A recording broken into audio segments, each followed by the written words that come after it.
I went out to straighten a tired old fence and ended up hearing something from my neighbor that shook the dust off years I thought were already settled. He didn't confess a secret or make some wild promise. He said a few careful words through a gap in the boards, words so ordinary that, somehow, they changed the way my house sounded when the wind moved through it. I started the evening with a hammer. I ended it with my hands quieter than my heartbeat. Before I begin, tell me in the comments where you're watching from. What city? What little dot on the map you call home? I love picturing the porch lights and sidewalks behind your screen. The day had that late afternoon glow men keep calling golden hour, though to me it's always felt more like forgiveness hour. My yard looked braver in that light than it ever does at noon. The hydrangeas stretched a faded blue against the fence. The hose lay like a lazy green snake across the lawn, and the gate, heaven help that gate, hung on one hinge and a prayer. I told myself all week I'd fix it on Saturday. Well, Saturday found me in a stubborn mood. I tucked a strand of hair behind my ear, planted my feet in those old canvas shoes, and picked up the hammer. The boards were dry as toast and about as crumbly. When I pressed my palm to one plank, it bent and sighed like it remembered younger summers. I remember those, too. Barbecues that ran late, my son throwing a baseball into the sky like he believed he could bruise the moon, my ex-husband laughing at something I'd said before our lives learned to schedule themselves in different directions. You can hear the past in wood if you listen long enough. The privacy fence between my yard and Mark's had been there long before I arrived on the block. It is not an unfriendly thing, just a boundary that tried to mind its manners. Every neighborhood has a Mark, I suppose steady, practical, predictable in a way that can make you feel held from a distance. His lawn is always trimmed in tidy stripes like the pages of a new notebook. He drives the kind of pickup that doesn't apologize for itself. We've exchanged hellos and weathers, borrowed a ladder once, returned it 2 days early. That sort of neighborliness, clean, courteous, unassuming. There's a knothole near the middle of the fence, and when the late sun slips just right, it turns into a small gold coin. I lined up a rusty nail and started tapping, careful at first, then with the kind of confidence that comes from a long day and a little annoyance. The nail protested, the wood flaked, and the gate answered with that familiar tired groan. I muttered a few words I don't usually use in a sentence with forgiveness hour. You planning to defeat that thing by kindness or force? A voice asked on the other side. I didn't jump. Pride wouldn't let me. But I did smile. Depends which one listens better, I said, leaning the hammer against my thigh. Hello, Mark. He cleared his throat in that male way that says he's standing up straighter, even if no one can see him. Evelyn. Emily. Do you want a hand over there? The simple, decent offer that men of his stripe make. In other times, I would have waved it off without thinking. Independence is a habit you build one heavy grocery bag at a time. But my gait had a way of being theatrical with its suffering. It seized the moment and sagged harder, as if it wanted a witness. I laughed in spite of myself. I'm fine, I said, then heard the stubbornness in it and softened. Actually, maybe. Let me see if the hinge will take another screw. There was a shuffle, the soft percussion of steps over mulch. A second later, a silver screwdriver appeared at the top edge of the fence, like a periscope. He'd stretched up and held it out for me to take. I've got more grip on this one, he said. Don't ask me why. I think it's the handle. I accepted, our hands not quite touching, though warmth always knows the shortest bridge. Thank you. We worked side by side without seeing more than glimpses of each other through the irregular slats. I could hear him breathing, hear the steel of the screwdriver ring a little against a stubborn screw. The scent of cut grass drifted over, followed by something clean and faintly medicinal, hand soap maybe, or the way a sink smells after a shave. It's funny what you notice when you can't see a person's face. You watch the small weather in your own yard and feel somebody else's forecast on your skin. You keep a good garden, he said after a while. Looks like you take your time with it. I take my time with everything, I replied, and didn't add that, at 49, time sometimes takes me right back. The plants don't judge me for circling the bed a few times before I commit. I'm not sure plants know how to judge, he said. He sounded like the kind of man who works a thought with his hands while he's speaking. I think they only know how to stand where they're planted and do their best with what they get. That's kinder than most people. We quieted again. I steadied the gate. He guided the hinge on his side with gentle pressure, and what felt like a practiced patience. The screw that had fought me found its path, bit, and set. The gate lifted almost imperceptibly higher, as if it had heard better news. "Try it," he said. I pushed. The gate swung inward, scolded me less, changed its mind twice, then settled with a hush I hadn't heard from it in a year. I laughed, an honest laugh that surprised a little sound out of me. "Look at that," I said. "You made it remember its manners." "Maybe it just needed 2 hands," he said. I don't know why those simple words caught the way they did, but something in my chest flexed like a hand closing around a cup of warm coffee. I stood there with my palm flat to the wood as if reading Braille no one else could see. Maybe you know that feeling, when the ordinary sentence pours into some empty cup you didn't know you were carrying.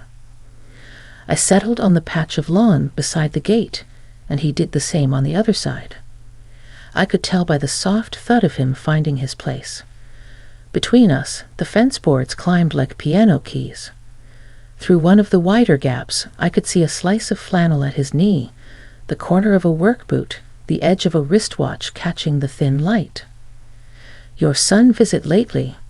he asked, friendly as a front porch. "Last month," I said. "He's in Chicago now, learning to be the kind of man who takes public transit on purpose. He'll get it. He's good at getting things." I paused. "Do your kids come by?" "Every Sunday," he said, pride and a little weariness braided together. "We do pancakes and a walk down by the creek. They think I like the walk for my health, but I like it because it slows them down enough to tell me real things." I smiled at the picture. The creek has a way of insisting on honesty. He chuckled, then quieted. "I notice you carry more than you say, Emily." The evening made a small sound then, like a page turning. I don't know how else to describe it. The street noises, the dog 2 doors down, the kid practicing a basketball dribble that would keep time with a metronome, fell to the edges. I looked at the fence, at the knotholes and the pale scars where storm seasons had signed their names. "What do you mean?" I asked softly. "I mean," he said, choosing the words as if he'd sanded them smooth before offering them, "you move like a person who counts the steps between the sink and the door, between the door and the car, between the car and the grocery aisle, like you're measuring how much to be, in case someone needs the extra space." He let it sit there. The kind of sentence a man doesn't throw like a ball, but sets down like a toolbox, heavy, useful, and not for show. It wasn't a flirtation and it wasn't a lecture. It felt older than both. I thought of all the years since the divorce when I taught myself to become smaller than any problem, to make sure the edges of me never scraped anyone else. There's a dignity to that sort of living, but there's a loneliness that steals in with the same quiet. "And you," I said, "what do you carry?" He took a breath. The idea that I have to fix everything before I can ask for anything. My father raised me on wrenches and self-reliance. It's good medicine, but it's strong. Sometimes it keeps a man from saying, "I don't know," or "I'm sad today," or "I'd like someone to sit with me while the water boils." We sat there, not looking at each other, and somehow that made it easier to look at ourselves. The fence did what fences do best. It kept the world from crowding us while letting the air move. "I'm sorry about earlier," I said. "About refusing your help so fast. I forget sometimes that accepting isn't the same as owing." "Emily," he said, gentle in the way quiet men are when they decide to be brave. "I didn't offer because I thought you couldn't. I offered because I thought you shouldn't have to."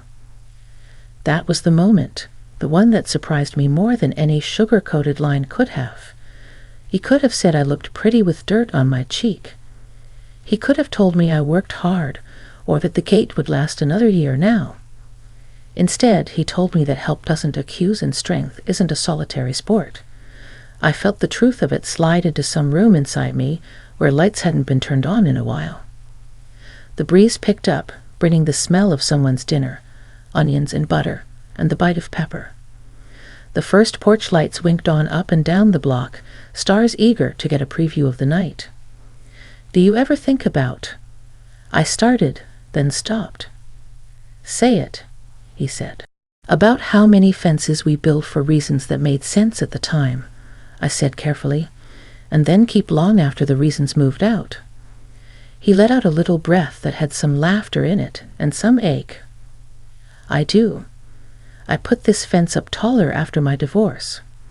Thought I needed it like a jacket in winter. Maybe I did then. Maybe I don't now." We didn't rush into any grand declarations.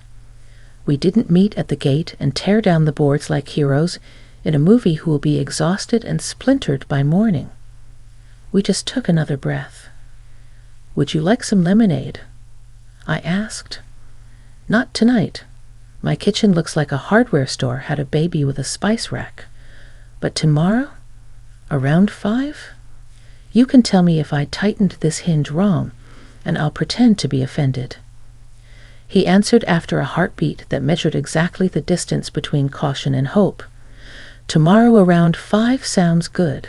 I can bring a level." Levels tell the truth, even to people who don't want to hear it. "I've met a few levels," I said, smiling. He stood, and so did I.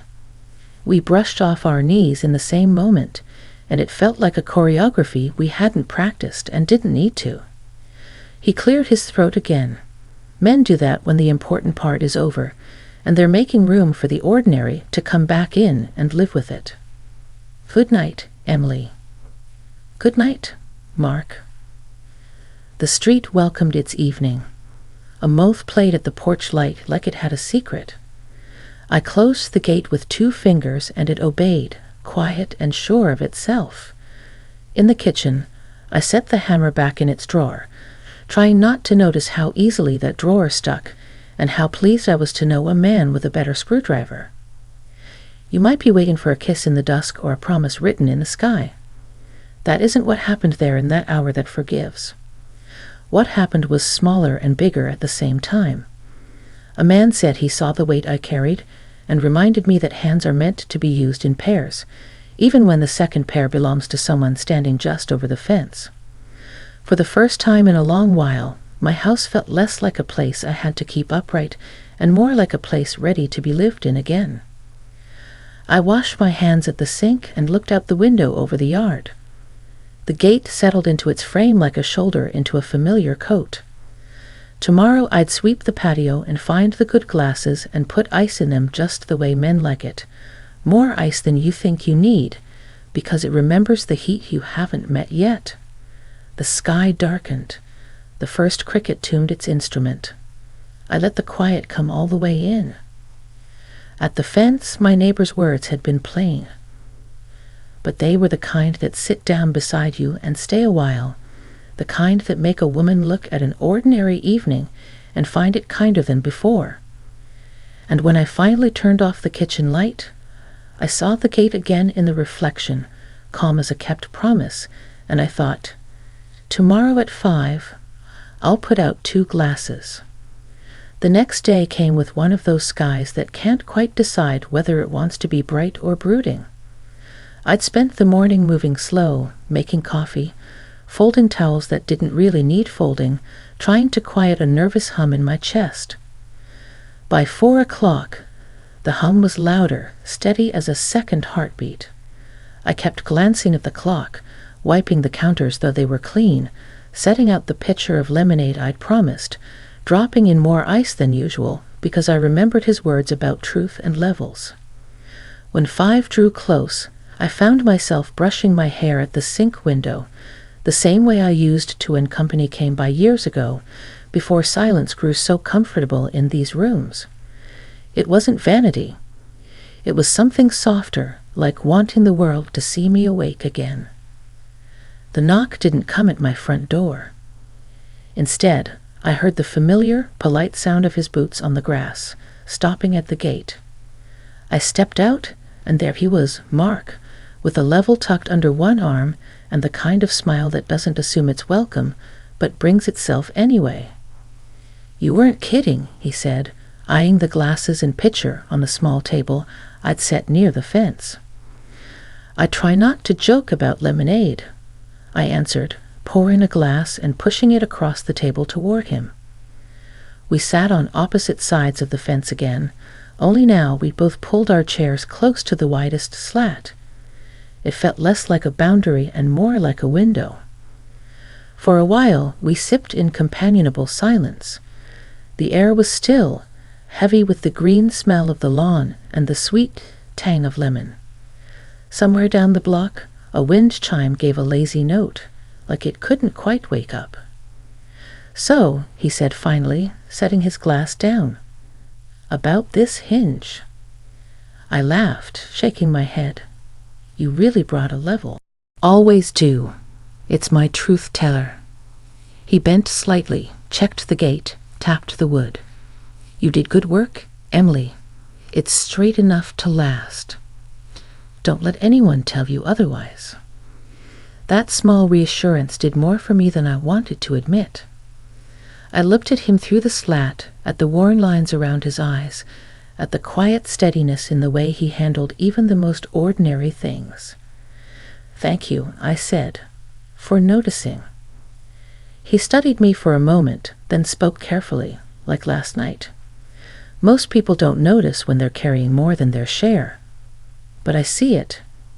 You keep this place going alone, and you do it with more grace than you give yourself credit for."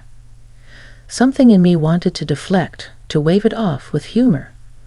But his words hung there, not heavy, just true. I found myself letting the truth sit. "And you?" I asked, mirroring the question he'd asked me before. "What don't you give yourself credit for?" His mouth curved, not quite a smile, more like a man realizing he'd been caught in his own lesson. "I don't give myself credit for needing people. I'm good at being dependable, at fixing things. But being seen, that's harder." I nodded slowly. Being seen can be harder than fixing any fence. The moment stretched between us, quiet and full. It wasn't romantic in the way movies teach you to expect. It was deeper, like finding a well of water you didn't know your land carried. We talked then about small things that weren't small at all. How his kids made him laugh without meaning to. How my son called me last week just to describe the snow on the Chicago sidewalks. How both of us missed being part of something that asked us to show up, not just keep going. As the sky shifted to dusk, he leaned against the fence and said softly, "Funny thing about fences. They keep things out, but they also give you a place to lean when you're tired." I smiled, feeling my throat tighten. "And sometimes," I said, "they let you rest close to someone without the world asking for explanations." We let that truth stay. We didn't rush toward anything, didn't pretend to be people we weren't. We were 2 neighbors, 2 souls a little bruised by life, leaning on a fence that, for once, felt like a bridge. When he stood to leave, He didn't make promises or jokes. He just touched the top of the fence lightly, almost like a handshake left in the wood, and said, "See you tomorrow, Emily." I watched him walk back across his yard, steady and unhurried. The night folded itself gently around us, and I realized I was smiling,